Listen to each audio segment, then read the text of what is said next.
Bismillahirrahmanirrahim. Assalamu alaikum dear students.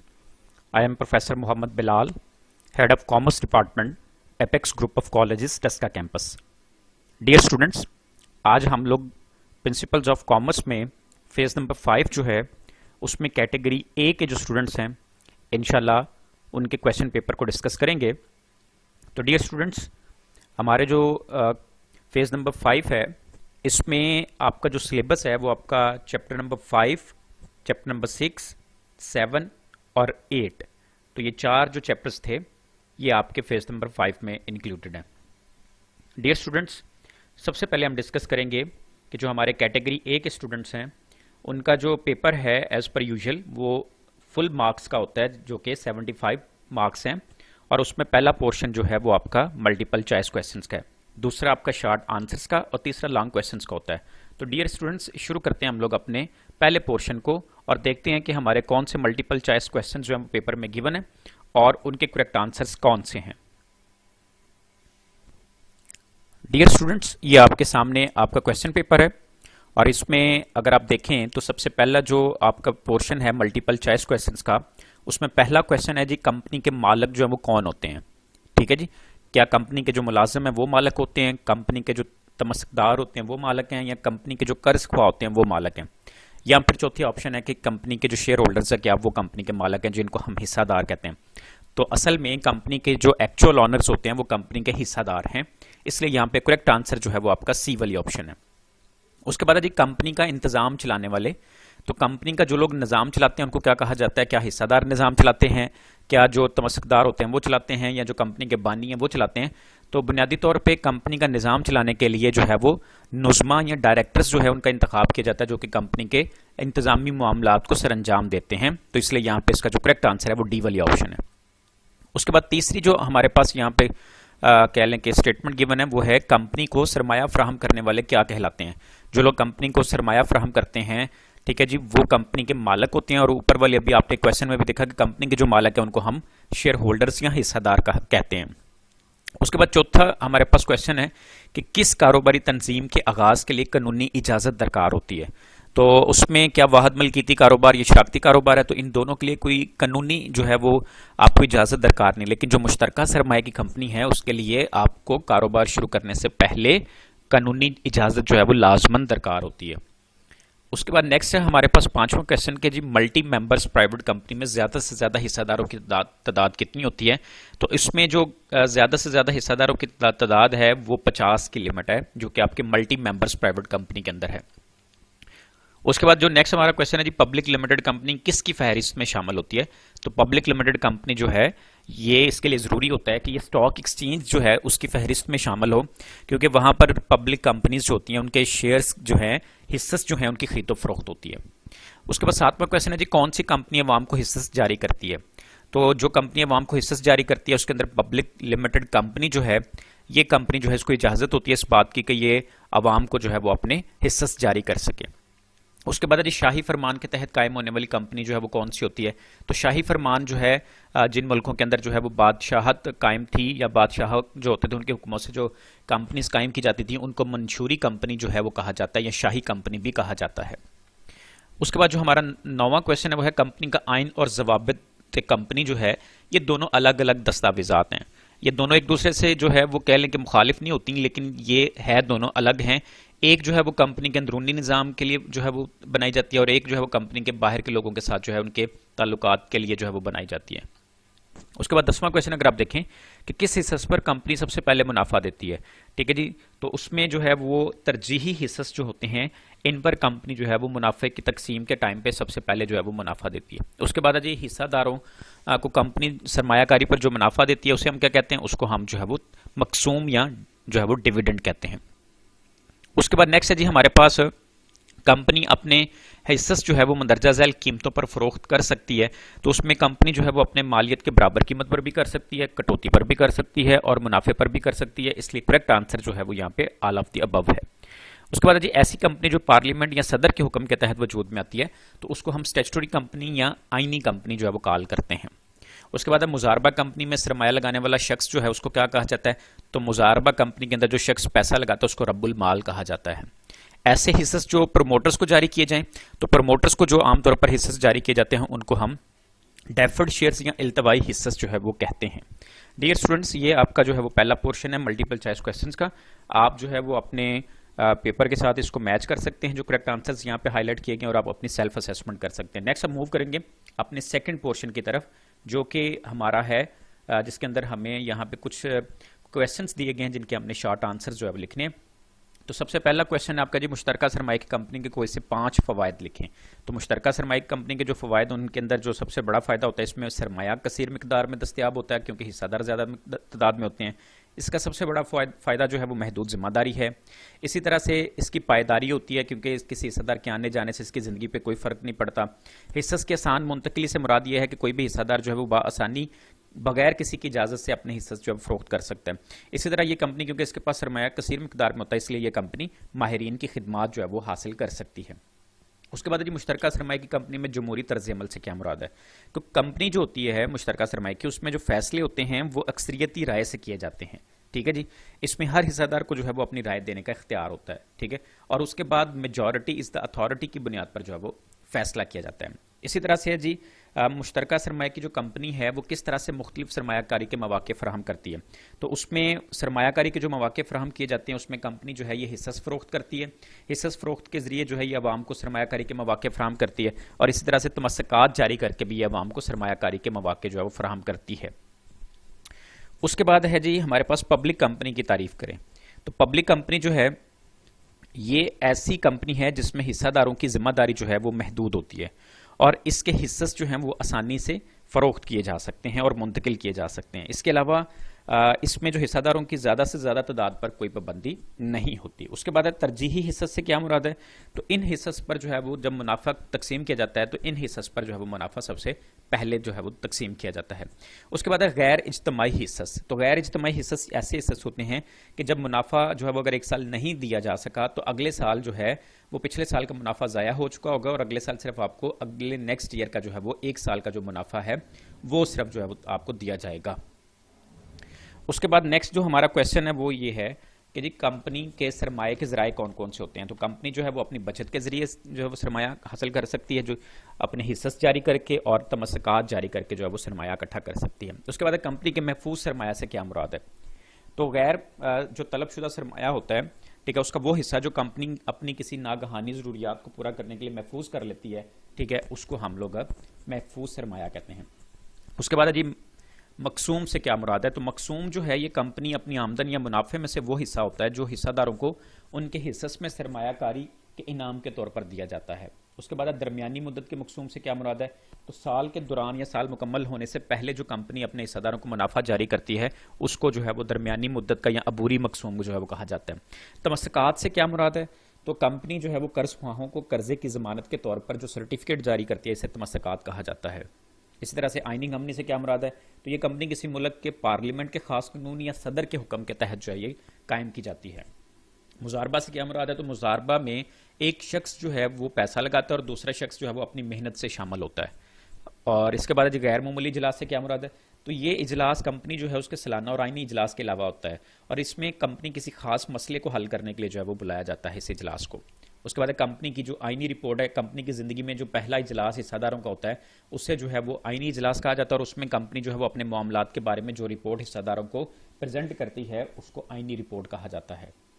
उसके बाद अंजुमन इमदाद बाहमी की जो अहम खसूसियात हैं उसके अंदर यह है कि इसके अंदर रज़ा कराना रुकनीत होती है, ठीक है, रज़ा कराना रजिस्ट्रेशन होती है, मुंतखब इंतज़ामिया इसके मामलात को देखती है, मखसूस मकासद के लिए ये कायम की जाती है, और मुआशी तरक्की में जो है वो इसका अहम किरदार होता है। उसके बाद सवाल यह है कि अंजुमन इमदाद बाहमी मुल्क की मुआशी तरक्की में क्या किरदार अदा करती है।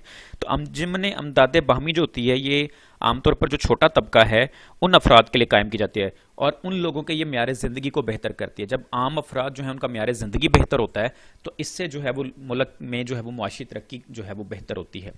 उसके बाद जी पैदाकारों की अंजुमन इमदाद बाहमी से क्या मुराद है। तो पैदाकारों की जो अंजुमन इमदाद बाहमी है ये जो छोटे कारकुन या सनतकार होते हैं ये सरमायादाराना निज़ाम से निजात हासिल करने के लिए कायम करते हैं, और इसकी रुकनीत मखसूस अशिया के पैदाकारों तक महदूद होती है। कारोबार की तमाम सरगर्मियाँ मसलन पैदावार के इंतजामात होते हैं, बाजार कारी वगैरह के जो हैं वो अंजुमन के मेंबरान जो हैं वो खुद ही सर अंजाम देते हैं। तो डियर स्टूडेंट्स ये आपके जो है वो क्वेश्चंस थे जिनके जो है वो हमने ओवरव्यू किया कि इनके क्या शॉर्ट आंसर्स हो सकते हैं। ठीक है जी। इसके बाद नेक्स्ट हम मूव करते हैं कि हमारे पास जो है वो तीसरा जो हमारा पोर्शन है वो है हमारे लॉन्ग क्वेश्चंस का। इसके अंदर जो पहला क्वेश्चन है कि जी कंपनी की एग्जाम जो है वो तफसीलन बयान करें। ठीक है जी। तो कंपनी की जो एग्जाम है इनका एक ओवरव्यू हम देख लेते हैं कि कंपनी की जो टोटल एग्जाम है वो 5 हिस्सों में उसको तकसीम किया जाता है। पहला हिस्सा जो है, पहली किस्म जो है वो है तश्कील के लिहाज से, दूसरी जो है वो मलकियत के एतबार से, तीसरी जो है वो जिम्मेदारी के लिहाज से, चौथी किस्म है मुजारबा कंपनी, और पांचवी जो है वो नेशनैलिटी या मुल्क के एतबार से। ठीक है जी।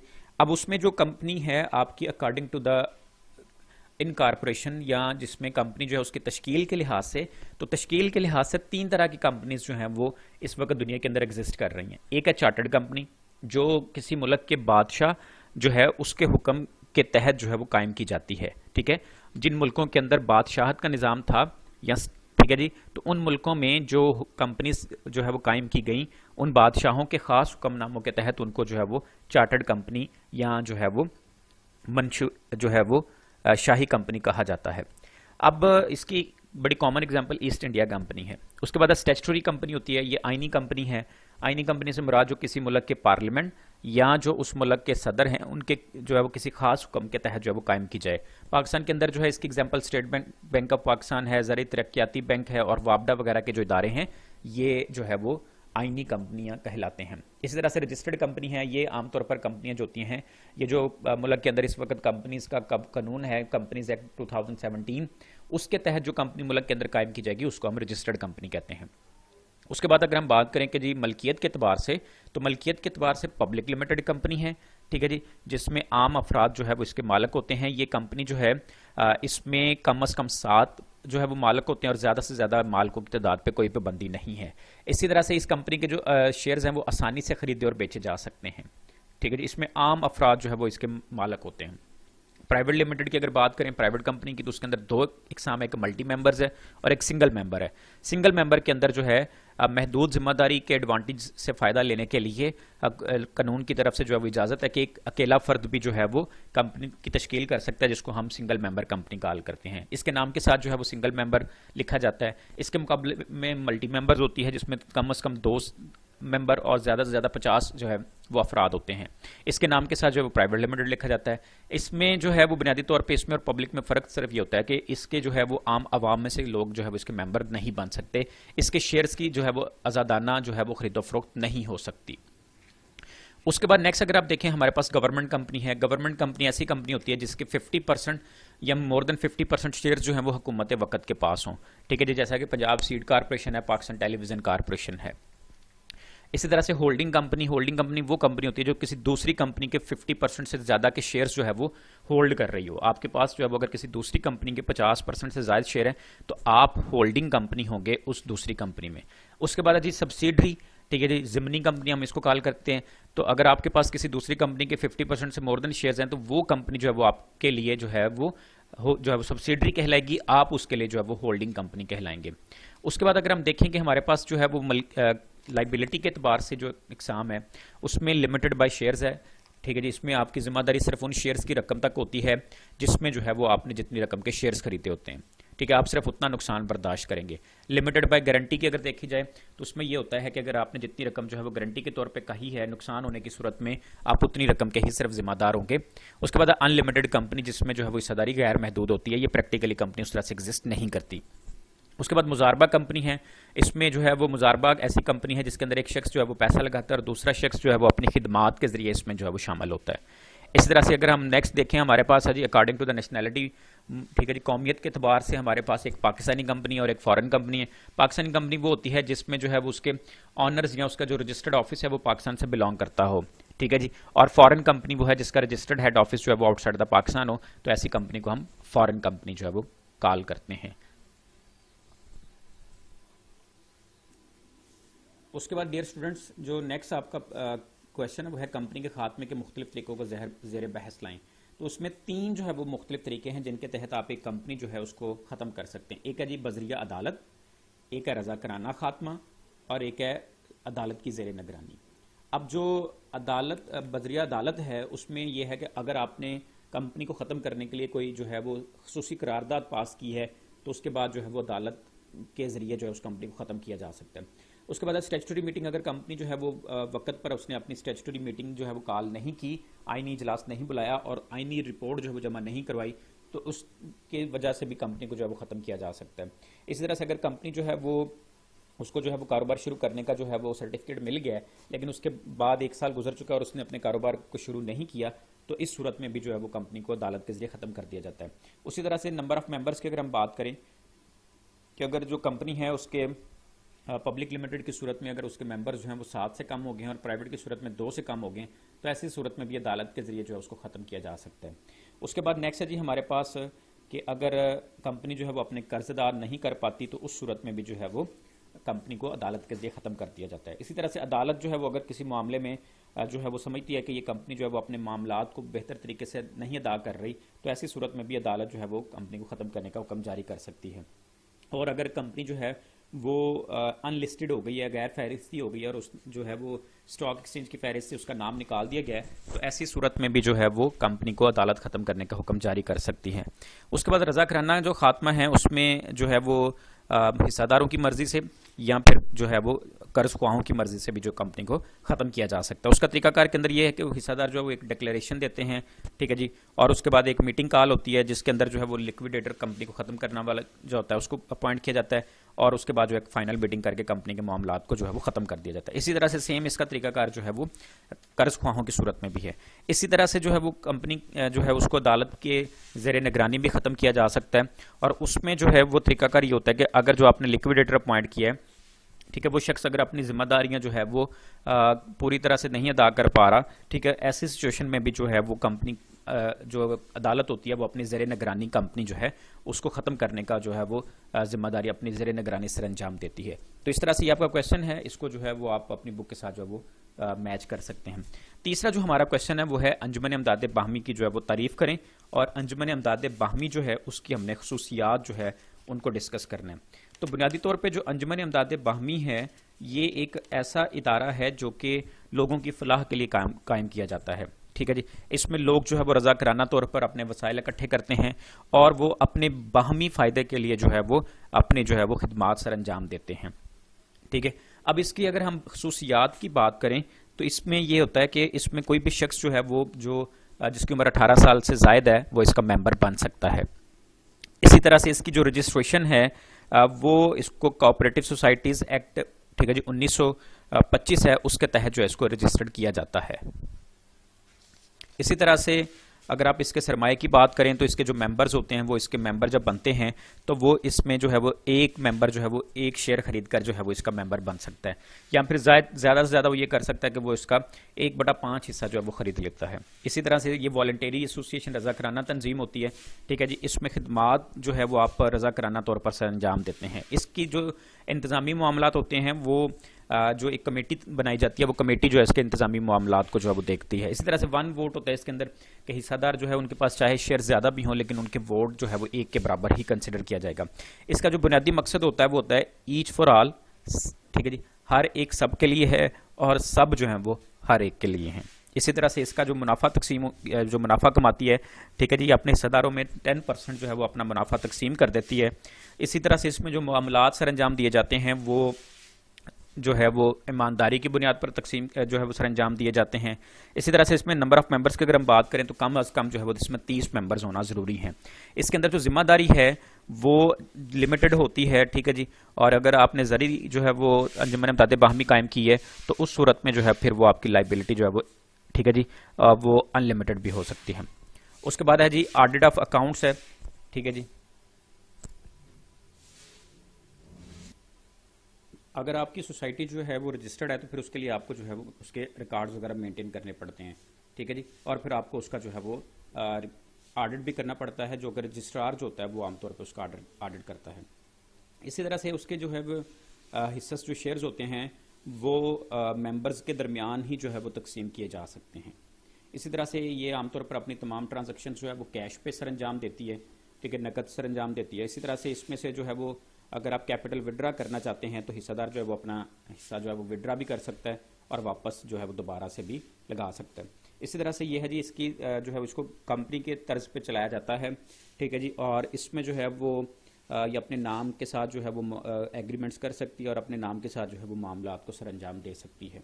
तो डियर स्टूडेंट्स, ये आपका जो है वो ए कैटेगरी के जो हमारे स्टूडेंट्स हैं उनका क्वेश्चन पेपर था फेज़ नंबर 5 का। आप इसको जो है वो अपने अटेम्प्टेड पेपर के साथ जो है वो मैच कर सकते हैं और सेल्फ असेसमेंट कर सकते हैं। इस हवाले से अगर कोई आपका क्वेश्चन हो तो आप सेपरेट से जो है वो कांटेक्ट कर सकते हैं। तो अल्लाह पाक से दुआ करते हैं कि जी अल्लाह पाक इस आलमी वबा कोरोना वायरस से हम तमाम लोगों को महफूज रखे। अल्लाह पाक जो है वो हमारी ज़िंदगी में आसानियाँ पैदा फरमाए और हमें आसानियाँ तकसीम करने की तौफीक अता फरमाए। अस्सलाम वालेकुम।